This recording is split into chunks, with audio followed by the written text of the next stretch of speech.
I'm right here. What are you asking for?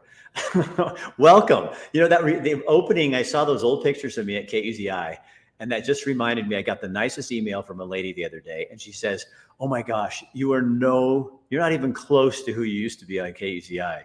She goes, we know exactly where you stand, and I love what you're doing. So we are so appreciative of all of you who stick with us.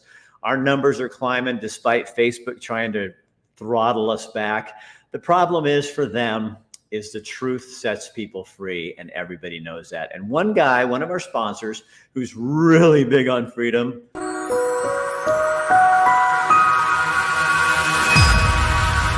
Dr. Michael Bratland with Chris Dental Family Dentistry and Denture Center. If you're looking for a dentist, I think more and more people are trying to do business with people you agree with. Doesn't mean you can't do business with people you don't agree with, but it means if you know somebody is after the same things in a community you want to do business with them. And Dr. Bratland, he loves freedom. He loves your ability to be free. He loves your Second Amendment rights, because without your Second Amendment rights, you have no First Amendment rights.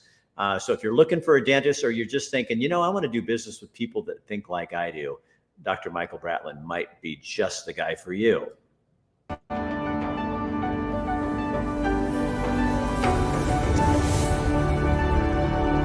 And another troublemaker, Matt McCarl at New Leaf Hyperbarics and Wellness Center. You go in there and tell him, I want to try the hyperbarics chamber. I heard it on Rick Dancer, and he'll give you a deal. I promise you. Matt does light therapy, he does massage therapy, and they do hyperbaric chambers. Also, I thought this is a perfect sponsor for tonight's show.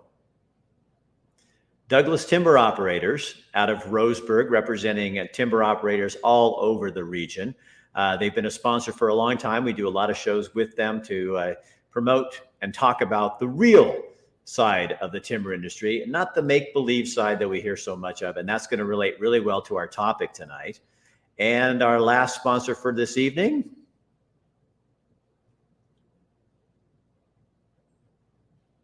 Fairway Independent Mortgage Company, Greg Hinkle out of Montana. If you need a lending, you're looking for a lender in Oregon, Washington, or Montana, he is your man. He's located right here in Helena, not far from me. And he is another one who's an agitator. All my clients almost are, well, we have a few that aren't, but most of our clients are very much agitators, and that's what I love about them. So anyway, our topic tonight, something very interesting. This young man got a hold of me. We've been talking. I started a podcast. I understands the timber industry. We're going to hear all that. His podcast is about the timber industry. And I think right now there's a real mood for people to find the truth, because I don't know about you, but here in Montana, we are sucking smoke. And I know you are in Oregon as well, and Washington and Idaho. And I think we're sick of it. This didn't used to be the way it was. And it's not global warming. It's poor forest management. When you don't salvage burned and dying trees, they turn into kindling. Lightning hits it. God, this is like brain surgery. Lightning hits it, starts a fire. More carbon is released into the air, which all you people who are so concerned about climate change and global warming don't seem to care about that worth a shit. And here it is, you're putting more carbon. Did you know the fires in 2 years ago, 3 years ago now? Those fires, just that little month of fire we had with that, put more carbon into the air than an entire year of industry and car and truck pollution for the state of Oregon. So you did no good because you didn't clean up and salvage the timber. And the whole reason you didn't do it was to protect the spotted owl. Well, guess what? You burned up the spotted owl habitat. How smart is that, stupid humans? Jason Davenport, welcome to our show. Hey, Rick, I appreciate you having me on today. Man, I think this is great. So tell people a little of your background and how you started your podcast. So my background, I grew up kind of adjacent to the timber industry. My dad owns a reforestation business. And so I did that every day I wasn't in school, right? I always wanted to be out in the woods with my dad. And, we would be out doing anything from hand piling brush to digging fire trails. Like we did a lot of jobs up on the Willamette National Forest outside of Oak Ridge when I was younger. We would dig fire trails around the units that they had logged. And then, come fall, they would broadcast burn those units to prep the site to plant the trees. So my whole childhood has been the back end of the timber industry on the reforestation side. So I know, what it takes to get trees in the ground and get them growing. And the amount of work that is, I think, is really underestimated by most people who are outside of the industry. So now in real life, so this is your kind of sidekick that you're trying to make something out of, which is awesome because that's pretty scary stuff. Yeah. What's been the hardest part for you as a burgeoning podcaster? It's crazy because I deal with a lot of preconceived stereotypes every day, right? Like I spend a lot of time in Eugene because there's a lot of industry in Eugene. It's not specifically the timber industry, but there's plenty of that, right? Like right. With my photography business, I'm all around shooting construction, forestry, you name it. And I talk to a lot of people that don't really agree with logging, right? And I'm like, you don't even know what goes into it anymore, right? Like just in my time with growing up with my dad's business, you could see what operators really cared extra and the guys that didn't, right? Just by the way they would take care of their landings and the roads and be Right. garbage or not, right? So a lot of that has changed, I think, for the better. I spend a lot of time in the woods now too, and I don't really see these outfits leaving trash everywhere and stuff like that anymore. So what took it from, you're a photographer by trade, so you start hearing all these stories from people that are incorrect, which is, I hear that all the time too. Yeah. People have this conceived notion that so here's my funny story I told you earlier, I tell you. So some lady comes on my page today and she says, well, Rick Dancer, if you want to start carbon changing, you don't like the way logging is. She's anti-logging, but she doesn't even know what logging is. And she says, why don't we just clear cut everything and then we won't have any fire? And I'm like, I'm not talking about clear cutting. I'm talking about salvage logging, cleaning up the debris and the brush so that we don't have the fires. Clear cutting is a totally different thing. I didn't say, hey, we want to stop all fires, so let's just cut all the trees down. And, these people don't understand. They've never been out there. They heard something from some environmental group that threw something out there. I have friends that have moved here from New York and they see clear cuts first time and they go, oh, I hate that. Yeah.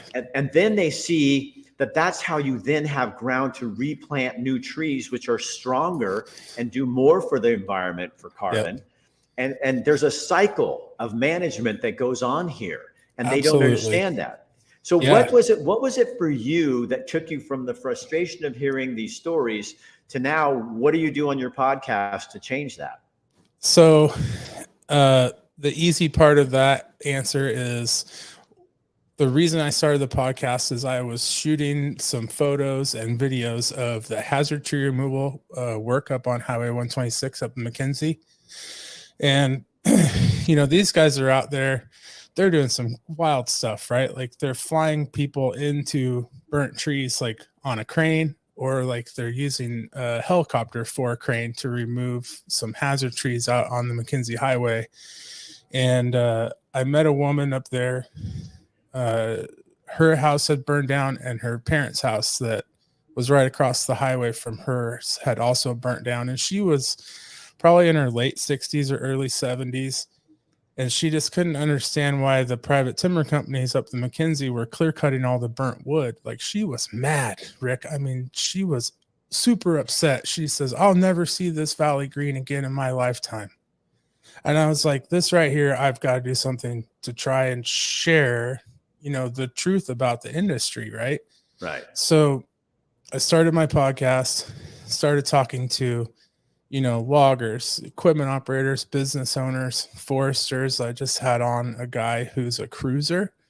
And so that's kind of a niche one too, right? Like a timber cruiser goes out and they can tell you they're basically just taking inventory of the stand of timber, right? So it's a weird one. Nobody ever talks about. So that was kind of neat too. But I want to show to everyone that the people in this industry, they're great human beings.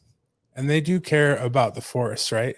And that's the point I try and drive home with my podcast every time is all these people I'm talking to, you know, they're hunting, they're fishing, they're hiking, they're spending time in the woods with their families, and they want to see their kids do what they do for a living too. So it's like, you can't have that attitude of let's just pillage the whole forest right now and run away and still want your kids, your grandkids to work in the same industry you're in. Well, I don't even think they care about the industry. Yeah. And what I don't understand is, okay, so if planting trees is one of the best things you can do for the environment, you know, and like life, younger things are more productive than older things. Yeah. So by planting new trees, you're building a new carbon basket. Mm-hmm. And by you and I building houses with trees, which everybody does, I haven't seen many of the environmental community pushing the notion of building steel framed homes, because how much does that take in terms of carbon into the air? Right. You know, so we're not, well, what are you going to do? We have a affordable housing shortage. So, hey, here's a great idea.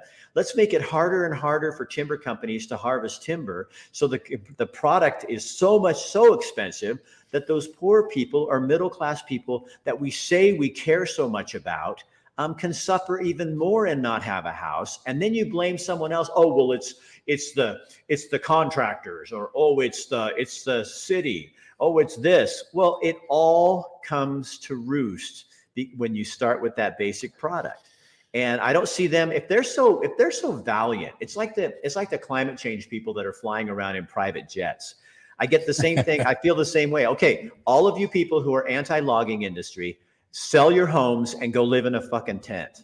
Yeah. Or go buy a cardboard box and live in it, because you can't live in a timber house. If you're truly going to be about the cause, then you better stand, you know, it's like the people that say, I can't use that one because they'll all pull me off the air. So I won't say that one, but it has to do with people. We have too many people on the planet. I don't see a lot of people that are complaining, getting up in line to end that.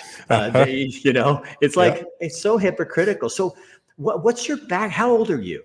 Me, I am 33. I actually went to high school with Jess.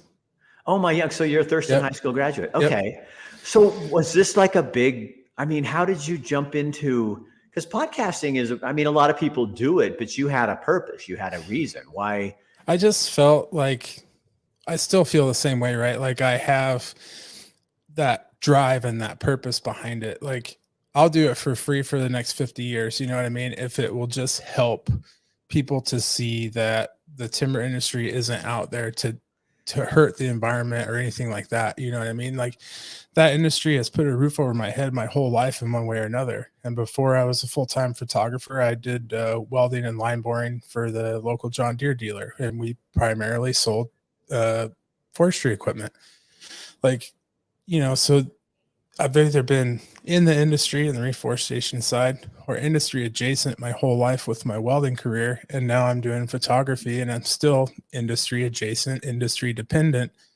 And I just feel like if there's some way I can help, and with the popularity of podcasting these days, like that's a way that I can get, you know, even people that aren't really interested in the industry, you know, if they have a friend or someone they know that goes on there, they can listen to that. And, you know, maybe they'll listen to the next episode too, about the guy that grew up working out in the woods and never done anything else, you know, and they can hear the passion that he has for the forest and being outdoors all the time. Like that's why people work in the woods, because they love being out there. Right. And so do you hear stories from these people? Are they really frustrated? So we live in Lowell, right? We're about 5 miles from the west end of the Bedrock Fire right now. And there's a lot of frustrations right now with the way the Forest Service handles fighting wildfires, right? And well, because they don't do anything. Well, it sure is what it seems like, right? But my point being is, like, there's this app called Watchpoint now, or let me make sure I'm getting that right. Yeah, because I'm sure people that watch this will want to get on this. I'm an app freak. Yeah, you know, me too. You find an app that you can take a picture of a plant, On Google now they do that. They're so convenient. I Yeah. love that. I just I don't even give a shit about that plant, but I'm gonna take a picture of it and find out what Right. it is. I just want to know what it is, right? So the app is actually called Watch Duty. Watch And Duty. Yep, and it's an app that everywhere where there's a wildfire, it'll show up on the map on this app, and you can click on it and get like up-to-date information by fire management teams. And there's evacuation order updates on here. There's everything you need. There's links to the interactive evacuation maps, Lane County Bedrock Fire page. All that stuff is in the app, right? And it's very convenient to get information, right? But with that also comes, you can tell when there's a fire that has broken out on state and private ground. They're holding those around 200 to 600 acres, and they're getting them lined and mop up and put to bed, right? And then, it just seems like I'm seeing a trend. The fires that are seeing on federal forests. Exactly. The fires on federal forests are going no shorter than 5,000 acres, right? Like, so like it's almost like a planned burn. It's almost like they're just out there trying to play with it a little bit, and then like the Bedrock fire, I think it was Sunday night, got away from them and made a 2.5 mile run towards town. So it's like, I'm 6 miles away. Yeah. Everybody's like, oh, that's a long ways, but no, it's not. You got to understand, right? And that wasn't even with that much of an east wind, right? So it's been kind of touch and go here for us the last week or so, but I've been, I don't know, I guess you could say like a part-time activist on the Facebook groups. And it's been, how could I say that? I'm happy to choose my words wisely, right? Because I don't have anything against the firefighters on the ground by working these fires. Nothing respect for those people, right? But what I have the issue with is the bureaucracy and red tape, right, within the Forest Service that causes these fires to get so big. And so I'm trying to poke the bear, so to speak, on their Facebook page and ask questions about things that may get skipped over in their daily briefings, or, try and clarify some things for the general public, because there's certain wordings they can use that make it sound like they're doing all this stuff, right? Like they said the other day, they were trying to locate a good route to make a direct attack on the west side of the fire. But I noticed that they had said that 2 days in a row in their briefing, right? So like, we just have people driving around the woods for 2 days trying to figure out where to put in a fire line. Right. Like, do you think people don't believe that I think there's this attitude out there. Well, in fact, I know there's this attitude out there because I saw it when I was a news guy, is that, if you just let Mother Nature go, well, Mother Nature didn't start the fire more than likely, unless there was lightning involved. Yeah. But we're way past the point of the Native Americans manage the forests. I mean, we have been managing forests for hundreds of years, and it works if you do it correctly. Yes. But it doesn't just, but they act like, I think what people feel comfortable, and it makes them feel virtuous and warm and fuzzy when you think, just leave it and let nature take its course. Well, I went up and shot a video for an organization up in Washington at Mount St. Helens.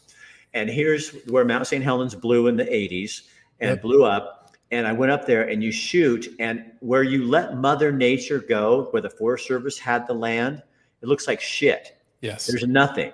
And then right next to it, where everybody goes, look what nature's doing over here. That's not nature. That's called Georgia Pacific. Yeah. And you have vibrant forests, right? Yeah. You have vibrant, beautiful forests that are ready to harvest. It's been 40 years. And they're ready to harvest, and they look beautiful. And where Mother Nature got to take charge, you got nothing. You got barren moonscape land. And I think people go up there, these people with their children and doing homeschool, and they show this part. Look how nature takes care of itself. And it's like, no, that isn't nature that's doing it. It's a private timber company. So Jason, were you always like kind of a bear poker, or were you like a quieter dude when you were younger? I think I've always kind of had a really good sense of, what's right and what's wrong. I guess like my whatever you would call that. My compass is always pointing towards you got to do the right thing, right? Where'd And you get that? Where'd you I get that? I think I got it from my dad, honestly, because I kind of grew up. We had like I wouldn't say a strict set of rules because I kind of had some fun when I was a kid, right? But there You're a were, troublemaker. there are certain lines you didn't cross, and that was what was right and what was wrong, right? And so I think that's where that came from. It's just from my family. So define the word courageous for me, The for word you. courageous. And I don't want a right or wrong courageous. I want what it means to you in your everyday life, in your world. I think you could define someone as courageous as someone who's willing to stand up for what they believe in is right, and do that continuously, right? Like you got to have some intestinal fortitude to be a courageous person, in my opinion. And you don't kind of pick your battles, right? But the ones that you know, you know what I mean? The ones you know in your heart that you need to battle, man, like you got to be courageous and go for it, right? What has this tested you like the most in your personality? Like I could say in my world, to kind of give you an idea what I'm going for. In my world, when I was a news anchor, you had to be liked to get the ratings so that you kept your job and got your pay. You know, that was part of it. You didn't step, you know, news people can't be real Right.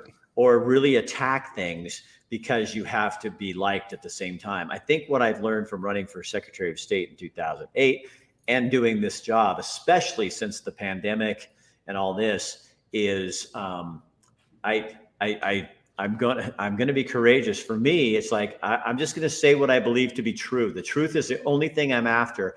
Everything else, you liking me or being my friend or what you say to me on my page and stuff, that doesn't affect my life and who I am. And that's been a real lesson and that's been a learning experience because that's not who I was. Right. It's who I've had to become. And that's a hard road to get to because there's a lot of shitty people out there. Oh yeah. That is one thing that I've been learning with a lot of this stuff, right? Is especially with my podcast. So I have picked up a couple of sponsors for the show.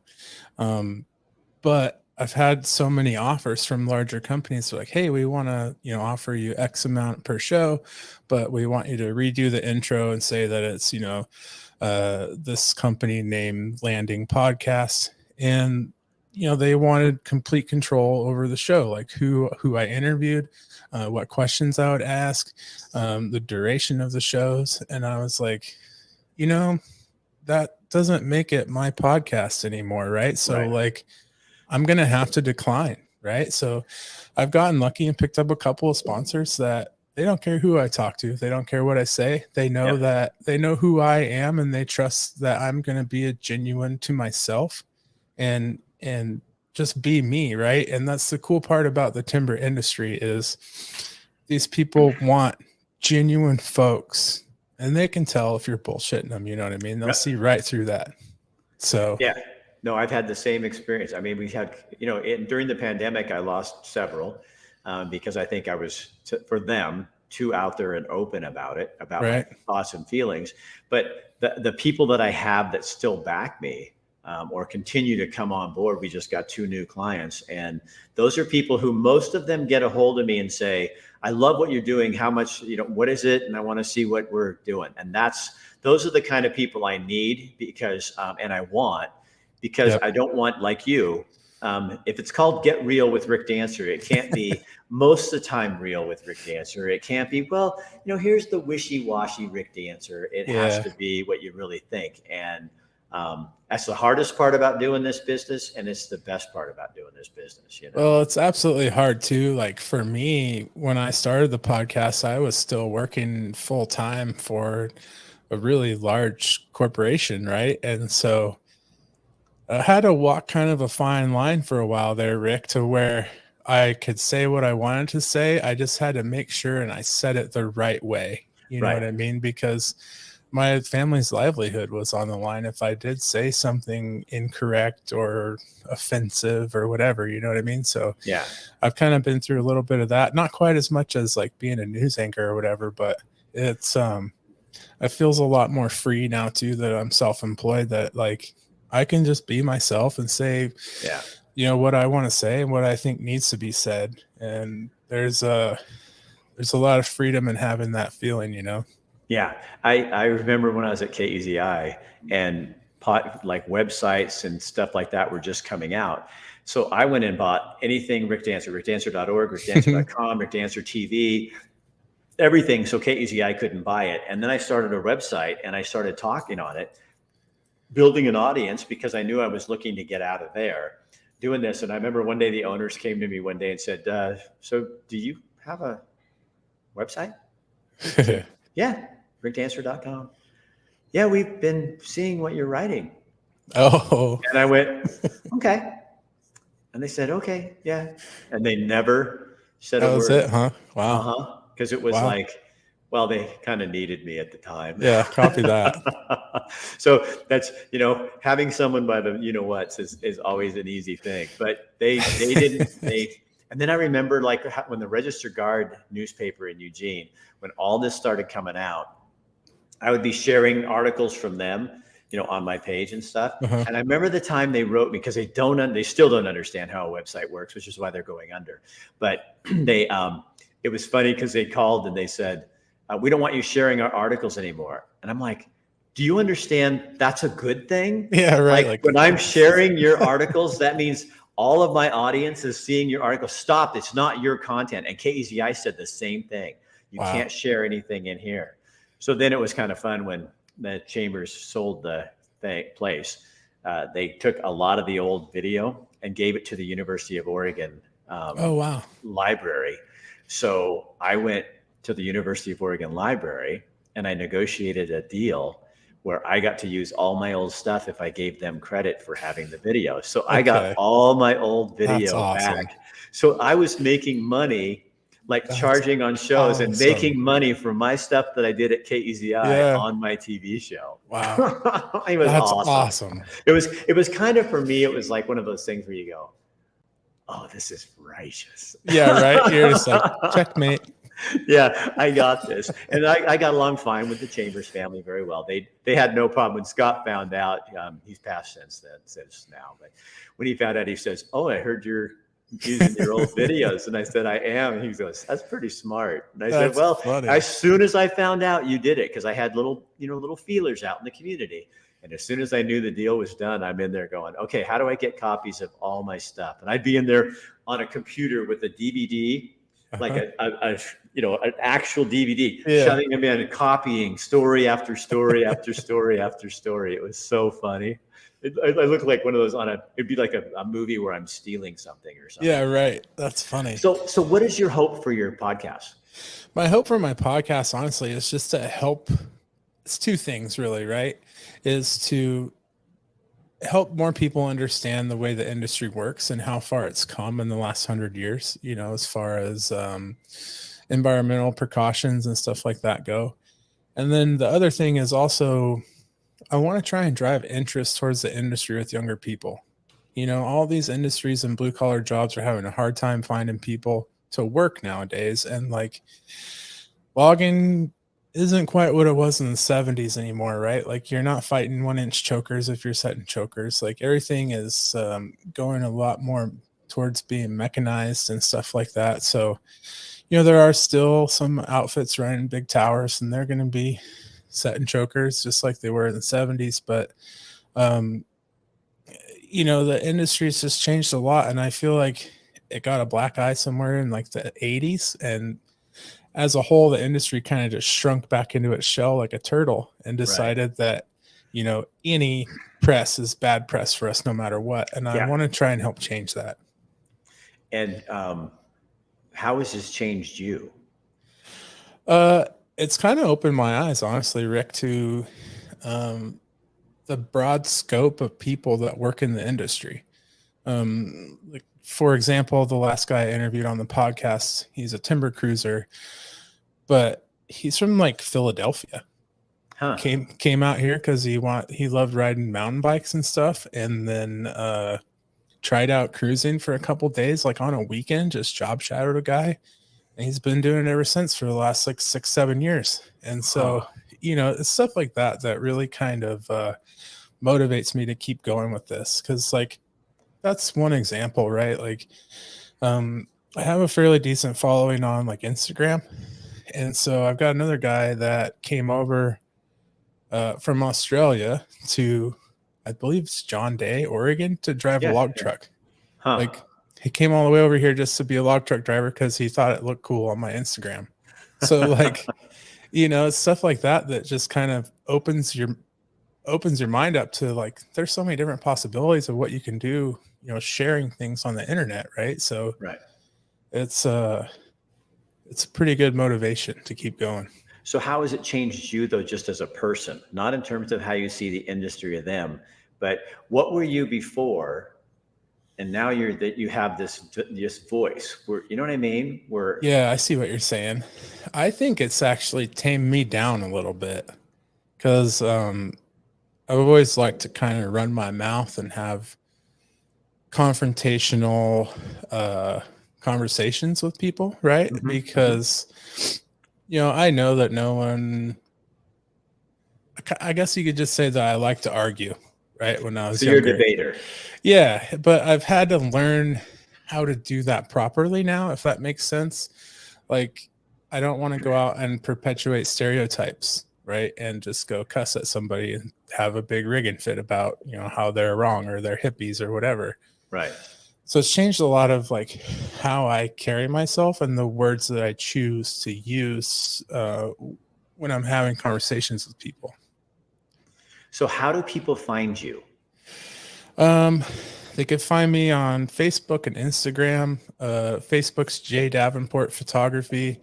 Instagram is Jay Davenport _photo. I think it's also that on TikTok too.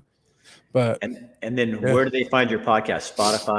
Spotify, Apple Podcasts. I think we're on like 16 platforms. So wherever they like to listen to podcasts, it's called The Landing, a timber industry podcast with Jason Davenport. Okay, so it's The Landing. If they put in The Landing with Jason Davenport, they'll probably find you. Absolutely. Yeah, it should come up.